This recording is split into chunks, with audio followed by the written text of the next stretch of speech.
Hello guys and बच्चा party welcome back to maths classes by Hemant Chandel. तो इस video में आज हम रिलेशन एंड फंक्शन का important topic reflexive relation, symmetric relation and transitive relation को डिस्कस करेंगे।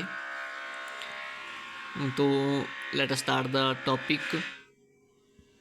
इन तीनों टाइप के रिलेशन को समझने के लिए हम एक एग्जांपल को डिस्कस करते हैं, जिससे कि आपको कॉन्सेप्ट में क्लियरिटी आएगी। सबसे पहले हम एक सेट लेते हैं जिसमें कि एलिमेंट्स है 1 2 3 और आपके पास रिलेशन दिया गया है ए टू ए रिलेशन का मतलब है कि आपको कार्टेशियन प्रोडक्ट लिखना पड़ेगा ए क्रॉस ए का, और जो कि इस प्रकार होगा 1 1 1 2 1 3 2 1 2 2 2 3 3 1 3 2 3 3। ठीक है, ये हो गया कार्टेशियन प्रोडक्ट ए क्रॉस ए का। और मान लो आपके पास अगला रिलेशन दिया गया है R1 इज इक्वल टू 1 1 2 2 3 3। अब कोई भी रिलेशन रिफ्लेक्सिव तभी होगा जब जो भी आपके पास दिया गया सेट है उसमें जो भी एलिमेंट्स हैं वो रिपीट होंगे या उसके डबलेट प्रेजेंट होंगे। जैसे कि सेट ए में एलिमेंट्स हैं 1 2 3। तो जैसे कि आप R1 में देख सकते हैं कि आपको डबलेट दिख रहे हैं इन सभी एलिमेंट्स के 1 1 2 2 3 3। तो R1 जो है एक रिफ्लेक्सिव रिलेशन है। ठीक है, सो रिमेंबर दिस पॉइंट। और मान लो आपके पास अगला रिलेशन है R2 1 1 2 2 2 1 3 2। अब आप इसमें देख सकते हैं कि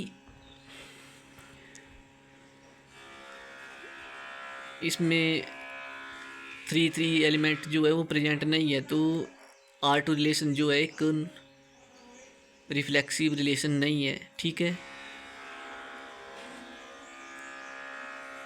रिफ्लेक्सिव रिलेशन होने के लिए आपके पास जितने भी एलिमेंट्स किसी सेट में होंगे उसके आपको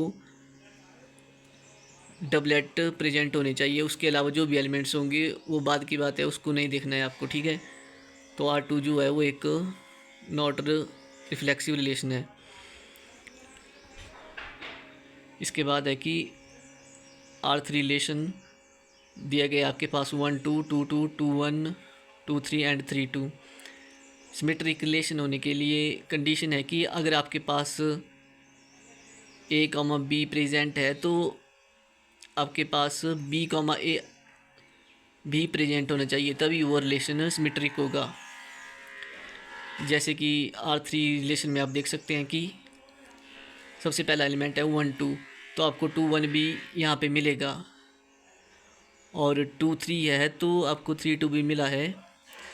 तो this relation is a symmetric relation. So R3 is a symmetric relation. Condition ये है कि सिमेट्रिक रिलेशन की अगर ए बी प्रेजेंट है रिलेशन में तो आपके पास बी ए बी प्रेजेंट होना चाहिए, तभी वो रिलेशन सिमेट्रिक होगा। इस कंडीशन को ध्यान में रखें क्योंकि यह इजी टॉपिक है। और इसके बाद नेक्स्ट रिलेशन आपके पास दिया गया है R4 is equal to 1 1 1 2 2 3 1 3 and 3 3। अब इसमें पूछा गया है कि आपको ट्रांजिटिव रिलेशन बताना है कि है कि नहीं। तो ट्रांजिटिव रिलेशन होने के लिए कंडीशन है कि अगर आपके पास ए बी और बी सी एलिमेंट्स प्रेजेंट हैं रिलेशन में तो आपके पास सी ए भी उसमें होना चाहिए। ठीक है, सी ए या ए सी होना चाहिए। जैसे कि इसमें आप R4 रिलेशन में देख सकते हैं कि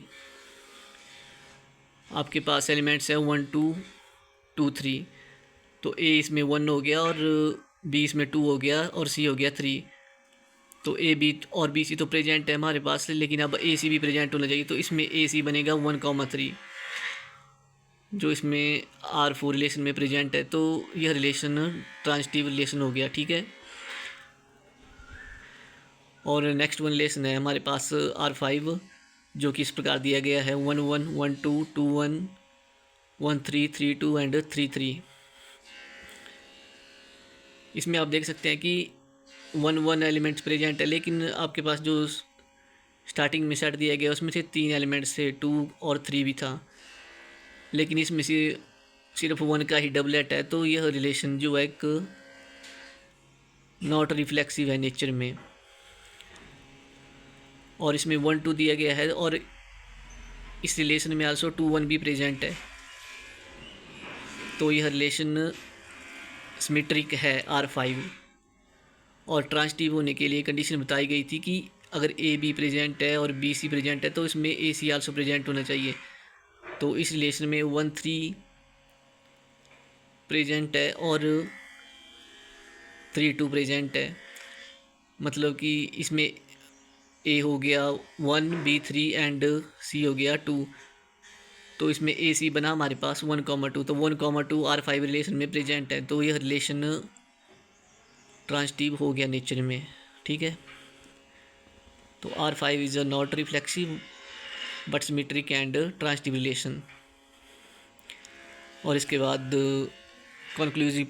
कंक्लूजन पे आते हैं। रिफ्लेक्सिव रिलेशन होने के लिए आपको जो भी किसी सेट में एलिमेंट्स दिए गए हैं उसके डबलेट प्रेजेंट होना चाहिए। ठीक है, this is a must condition for it. Now for symmetric relation, if a b present then also b a must be present for a relation to be symmetric. ठीक है, यह इंपॉर्टेंट पॉइंट है इसमें relation में, इनको ध्यान में रखें।